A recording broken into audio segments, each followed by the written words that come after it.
tentara, kroni, dan penggundulan hutan. Inilah kisah tentang program lumbung pangan alias food estate di Indonesia.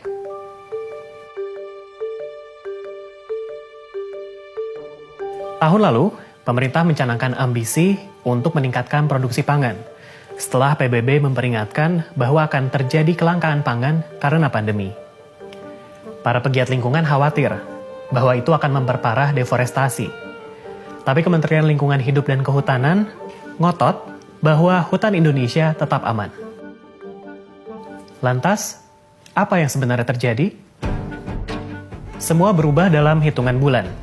Kementerian Pertahanan merambah hutan di Kalimantan. Pemerintah juga melucuti peraturan yang melindungi hak-hak masyarakat dan lingkungan. Pemerintah membuat peraturan baru. Kini berjuta-juta hektar lahan hutan boleh dibabat demi program lumbung pangan ini. Presiden Joko Widodo lalu mendapuk Menteri Pertahanan Prabowo Subianto, mantan rivalnya, untuk memegang posisi kunci dalam program ini. Prabowo bergerak cepat mematangkan rencana menanam 1 juta hektar lahan singkong di seluruh Indonesia. Tapi, kenapa singkong? Kemhan mau mengganti tepung impor dengan tepung singkong produksi lokal untuk produksi mie. Nah, masalahnya, menurut banyak kajian, termasuk dari Bank Dunia, program ini tidak mampu menjadi solusi kelangkaan pangan di Indonesia. Banyak orang yang sulit mendapatkan makanan atau gizi yang cukup. Makanan mahal karena ongkos produksi yang tinggi, masyarakat juga sulit memperoleh makanan bergizi seperti sayur dan buah. Masalah ini tidak bisa diselesaikan hanya dengan membebat hutan untuk menanam singkong seperti rencana Kemhan. Target pertama Kemhan adalah hutan hujan di Gunung Mas, Kalimantan Tengah. Pembabatan hutan di sana sudah terjadi sejak November 2020. Ini hanya beberapa minggu setelah aturan yang mendukung program lumbung pangan dibuat.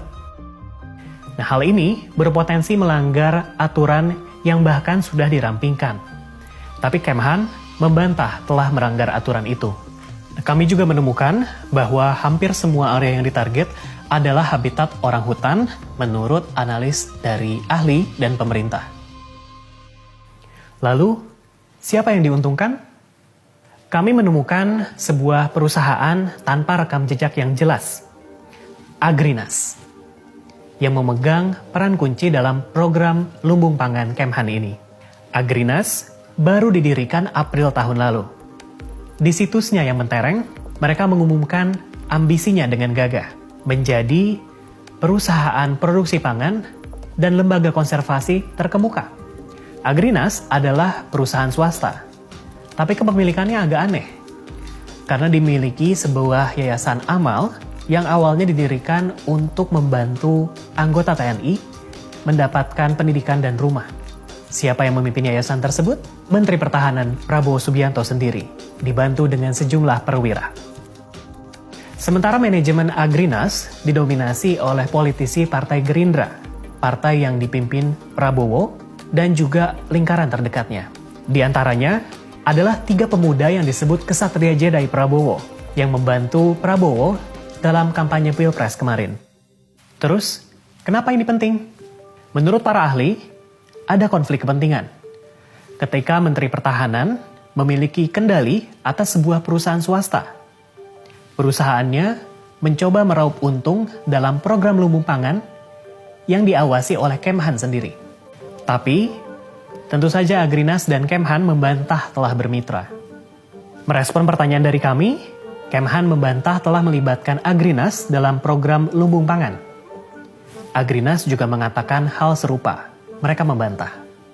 Tapi, kami menemukan bukti bahwa Agrinas mengajukan proposal investasi bernilai triliunan rupiah untuk mendanai program lumbung pangan Kemhan ini. Dalam proposal itu, Agrinas meminta 33 triliun rupiah kepada pemerintah Korea Selatan dengan dalih punya peran sentral dalam program Kemhan ini. Siapa yang menulis proposal tersebut? Salah satu dari 3 Ksatria Jedi Prabowo, yang juga adalah wakil CEO Agrinas. Lalu, Apa target dan ambisi mereka selanjutnya? Papua. Hutan hujan terbesar di Asia yang masih tersisa ada di sini. Papua juga punya banyak satwa yang mengagumkan, seperti cendrawasih. Dan masyarakat adat di sana hidup berdampingan dengan alam. Ternyata, sejak tahun lalu, seorang purnawirawan TNI Angkatan Laut sudah berkeliling mencari lahan untuk proyek lumbung pangan ini. Malahan per Agustus tahun ini, 2 kawasan luas di Merauke, di ujung bagian timur Indonesia, sudah dibidik. Di bulan yang sama juga, Kemhan sudah memaparkan rencananya kepada pemerintah daerah lewat sebuah pertemuan daring.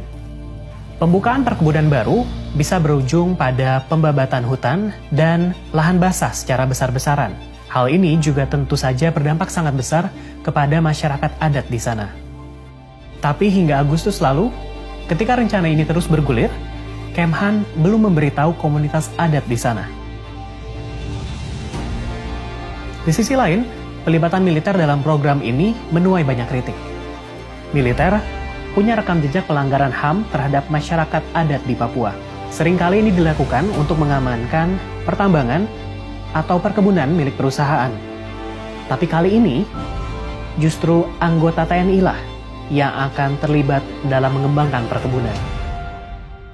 Jadi, apa selanjutnya?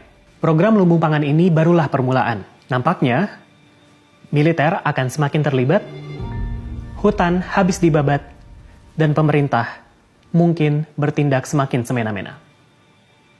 Kita nantikan kelanjutannya.